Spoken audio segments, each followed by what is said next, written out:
Почитувани, добар ден. Започнуваат вестите на Канал 8. Од почетокот на идната недела, општина Кочани ќе почне со реализација на проектот за реконструкција на булеварот Тодосија Паунов. Ќе се преасфалтира едната коловозна лента на потегот од автобуската станица до крстосницата со улицата Киро Кикенски. Од понеделник 28 октомври па се до недела 3 ноември ќе се промени режимот на сообраќај на десниот коловоз од булеварот Тодосија Паунов во правецот од Кочани кон Оризари, односно од автобуската станица до крстосницата со улицата Киро Кикенски. Поради градежни активности за рехабилитација на овој потек, сообраќајот ќе се одвива само по левиот коловоз и во двата правца. Заради поголема безбедност во сообраќајот, ќе биде забрането задржување и паркирање на возилата, а се препорачува и прилагодување на брзината на движење како и совесна примена на сите сообраќајни правила и прописи. Според информациите на службите од одделението за уредување на градежно земјиште, ќе се отстранува горниот слој од асфалтот на десниот коловоз на Тодосија Паунов во должина од 780 метри. На овој дел ќе бидат поставени нови рабници и асфалтна надградба. Реконструкцијата ќе се реализира со средства во висина од 4 милиони и 400 илјади денари, од кои 3 милиони се грант за успешно реализиран проект од Светска банка. Остатокот е општинско кофинансирање, а работите ќе ги изведува градежното предпријатие Land Group од Скопје. Градежните интервенции на оваа фреквентна делница беа внесени во развојните програми на општина Кочани поради лошата состојба што произлезе по изградбата на атмосферската канализација во 2017 година. Општина Кочани бара разбирање од возачите и граѓаните за предстојните градежни активности и за измената на сообраќајниот режим на булеварот Тодосија Паунов.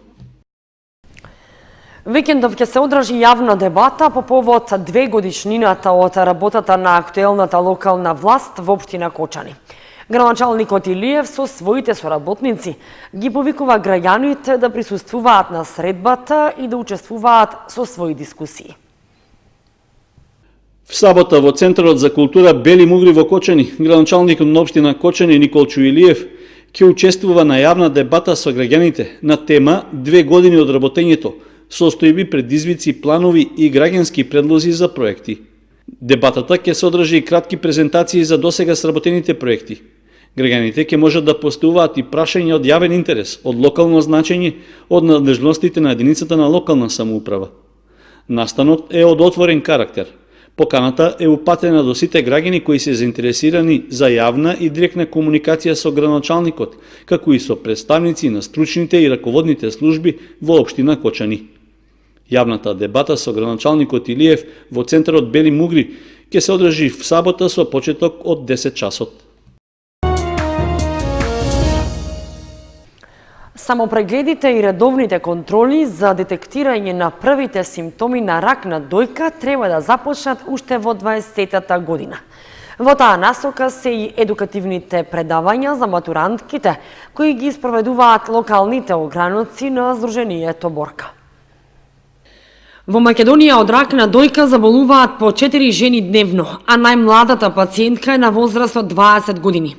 35% од карциномите се диагностицирани на возраст под 55 години, 12% под 45 години.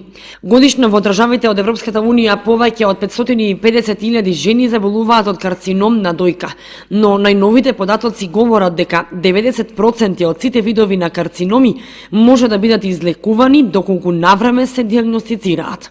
Најлесната метода која треба да започне од 20 години е само прегледот во домашни услови.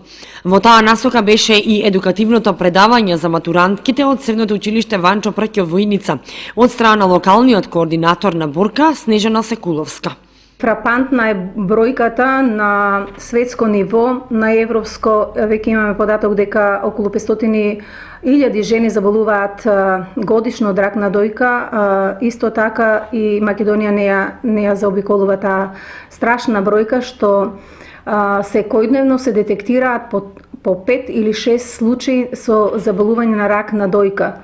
Значи тоа е алармантна бројка, затоа Борка, Сдруженијето за секој нов ден, чиј председател е Бива Додева, организира разни средби, разни предавања, се со истата цел, значи со мотото што навремено откривање на ракот, тоа е 90 до 100% излечива болест. Значи, секој детектирање на било каква грудка во нашето тело не значи дека тоа е и рак и дека тоа е рамно на смрт. Значи, за тоа Борка постои, обстојува веќе 12 години и се бори за борба против рак на дојка. Учениците имаа и практичен дел за вршење самопреглед, а во рамките на месецот за борба против рак на дојка се одржаа и консултативни предавања за членките на Борка од Виница, кои беа дел и од големата розова прошетка во Скопје. Сите овие активности на локалното здружение Борка се поддржани од општина Виница. Основниот суд од Кочани со повеќе активности ќе го одбележи 25 октомври, Европскиот ден на правдата. Освен средба со граѓани, предвидени се и средби со ученици од гимназијата Лјупча Сантов. Со посета на судот и разговор со граѓаните, Основниот суд Кочани ќе го одбележи 25 октомври, Европскиот ден на правдата. Освен со граѓаните, судот ќе биде отворен и за посета на учениците од Средното општинско училиште Лјупча Сантов, кои ќе бидат запознаени со работата на судот и ќе им биде овозможено да присуствуваат на закажаните рочишта, што секако се совпаѓа со нивната наставна програма за работа и предметите кои ги изучуваат. Во однос на одбележување на денот, Основниот суд Кочани на 25 октомври, кога се одбележува Европскиот ден на правдата, ќе биде отворен за граѓаните на општината од 9 до 11 часот.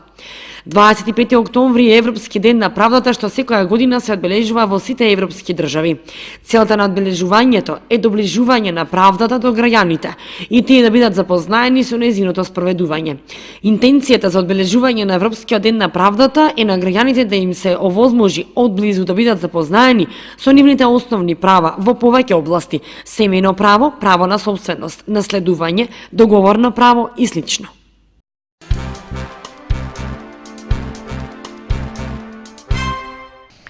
Во рамките на Еразмус Плюс програмата во Лудберг, Хрватска, се одржа третата обука на наставници како дел од проектот R-Edu за развој и имплементација на иновативен ИКТ базиран едукативен софтвер за учениците во средните училишта.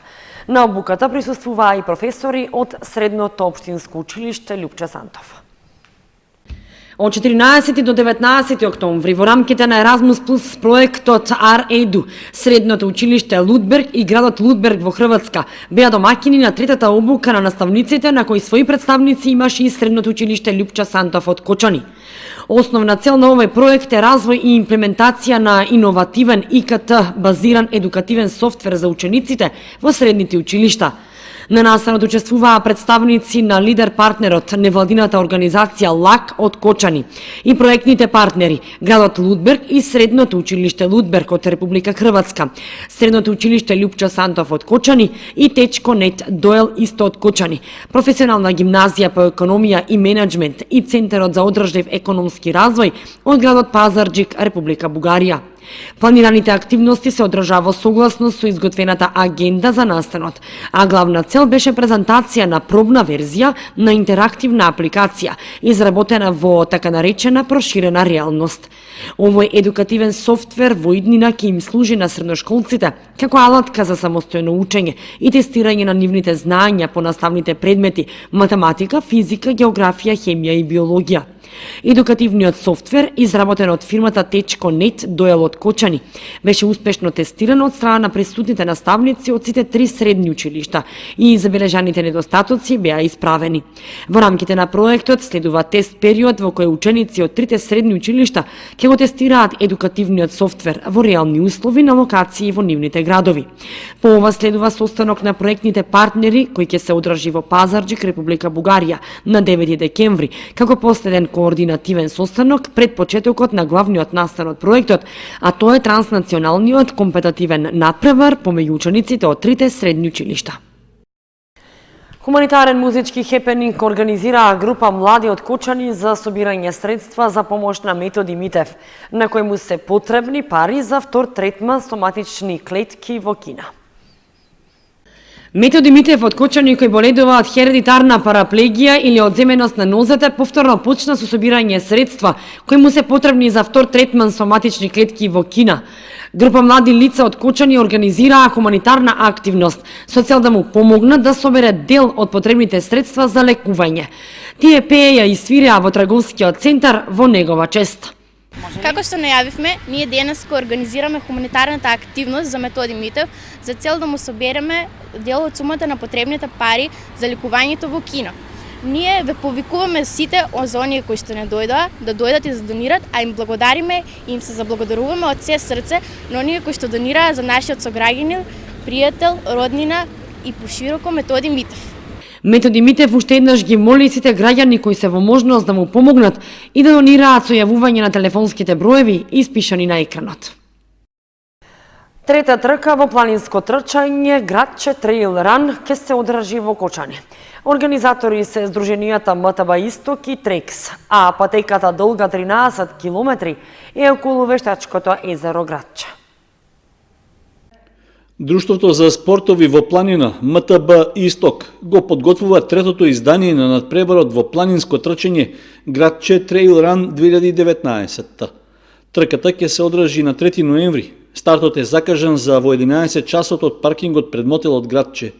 Должината на патеката е 13 километри со вкупна висинска денивелација од 660 метри. Таа ги опфаќа пределите на браната Градче, селата Горно и Долно Градче, како и водопадите на Голема река. Трката е со цел да ги промовира убавините на Градче и осоговијата, како и да придонесе за развој на планинското трчање и спортот воопшто, кој треба да биде поттик за младите генерации да спортуваат. На минатогодишното издание на Градче Треил Ран учествуваа 190 надпреварувачи, што беше извонредна бројка за ваков настан, а годинава се очекува да учествуваат уште повеќе надпреварувачи, велат од Друштвото за спортови во планина МТБ Исток. Како подготовка за планинското трчање, членовите на Друштвото внедела на 27 октомври ќе се придружат на еколошката акција на компанијата Amphenol Technology Македонија и Сдруженијето Не биди ѓубре. Паралелно со маркирањето на патеката, тие ќе ја чистат околината на водопадите на Голема река, каде што поминува и самата патека на трката.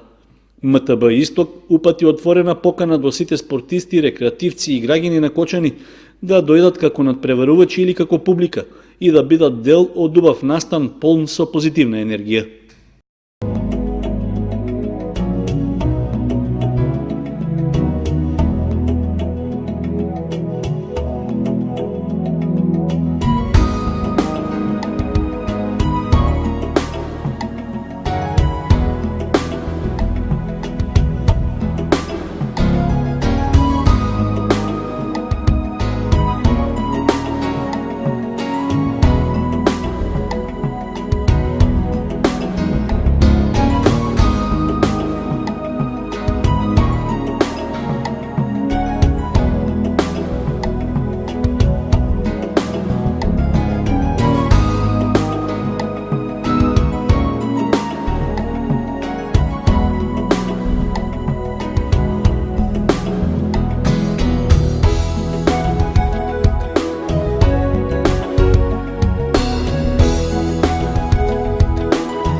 Почнувани, тоа беше се што ви подготвивме за ова издание на вестите на Канал 8. Останете и понатаму со нашата програма.